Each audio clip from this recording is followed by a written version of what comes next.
Halo teman-temanku semuanya, apa kabar teman-teman? Semoga sehat-sehat ya hari ini ya.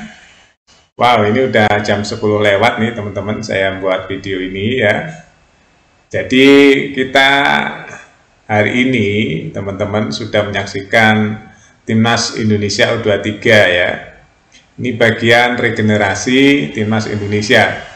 Jadi Timnas Indonesia itu sebenarnya teman-teman ya, PSSI hari ini sedang membuat satu jalan panjang ya, perjalanan buat Timnas Indonesia ke depan akan seperti apa.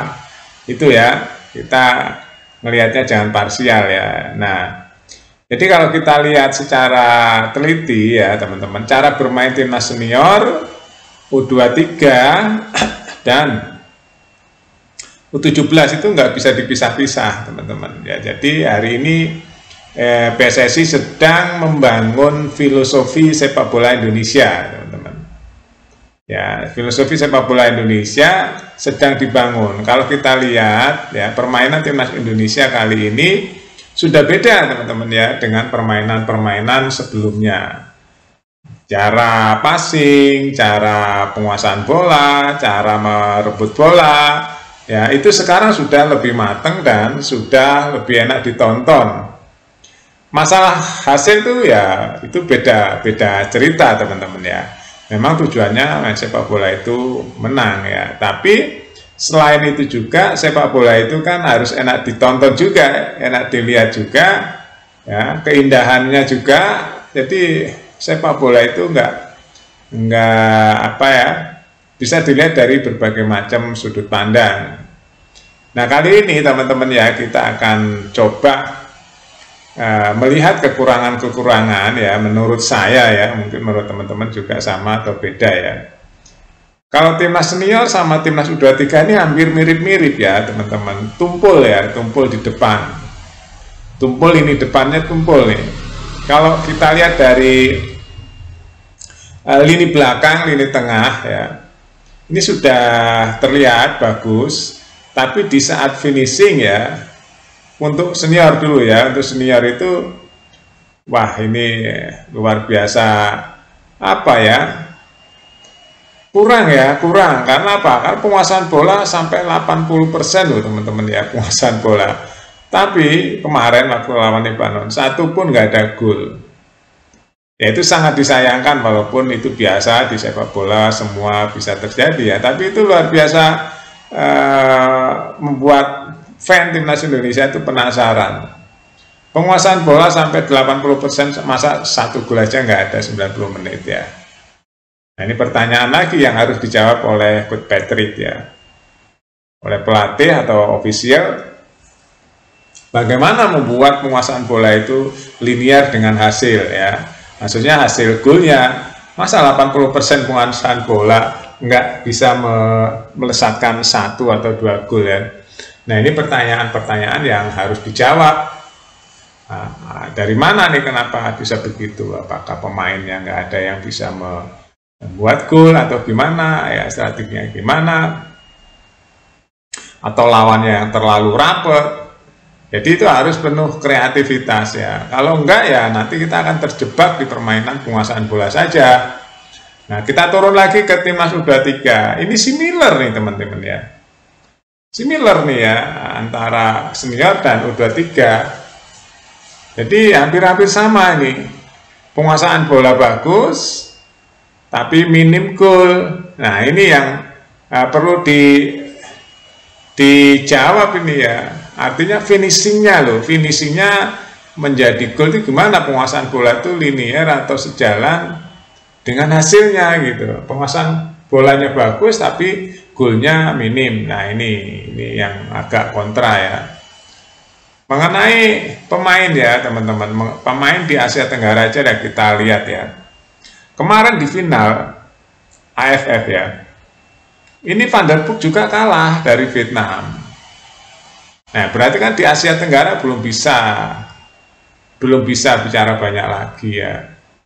Van der Broek memang permainannya bagus ya, permainan Van der Broek ini bagus teman-teman. Jadi udah diajarin pemain cara menguasai bola gimana, supaya nggak cepat hilang gimana, passingnya juga akurat gimana, udah diajarin dan itu udah terlihat dari hasilnya. Ya itu tadi masih ada beberapa mental ya, mental block. Begitu lawannya kuat, nah disitulah kena mental block. Atau mental block itu nggak percaya diri bahwa kita bisa menang gitu. Nah, itu terpecahkan oleh pelatih Sintayong waktu itu dengan materi yang berbeda tentunya ya. Nah, pertanyaannya, materi hari ini kan bukan materi yang saat itu mengalahkan Korea Selatan. Ya. Materi hari ini benar-benar banyak yang lokal ya. Ini bukan berarti lokal nggak bisa bagus, bisa teman-teman ya. Nah, tapi kenyataannya memang begitu, lawan Korea hari ini kalah. Walaupun kalahnya 1-0 itu udah bagus lah lawan Korea. Bisa 1-0, padahal tadi peluangnya Korea bisa menang banyak tadi ya. Cuma kipernya the best banget itu. Kipernya bagus banget, penyelamatannya banyak ya tadi. Masih banyak PR ya intinya teman-teman buat timnas Indonesia, masih banyak PR. Baik yang senior maupun U23 masih banyak PR. Kalau permainannya kelasnya udah bagus sekali, kelas dunia lah.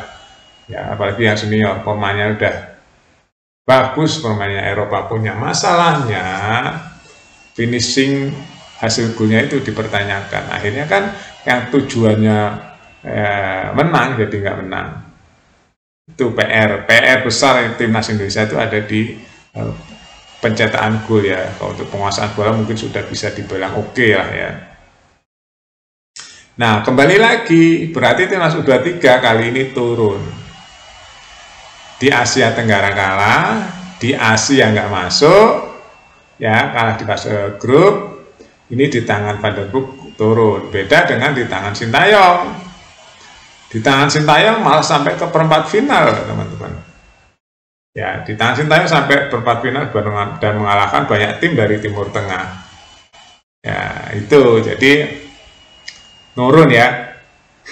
Di tangan Van der Broek turun, nggak tahu ini ya nanti apa tindakan PSSI terhadap timnas U23 ini, apakah ini akan dipertahankan dengan filosofi permainan timnas Indonesia yang sedang dibentuk hari ini ya, apakah akan dievaluasi. Nah, ini masih ada tantangan nih Piala SEA Games ya, Piala SEA Games ini teman-teman ya. Nah, nanti siapa-siapa yang akan ditarik untuk di Piala SEA Games.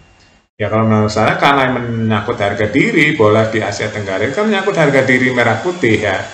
Ambil pemain-pemain yang terbaik, masih banyak kok U23 yang terbaik.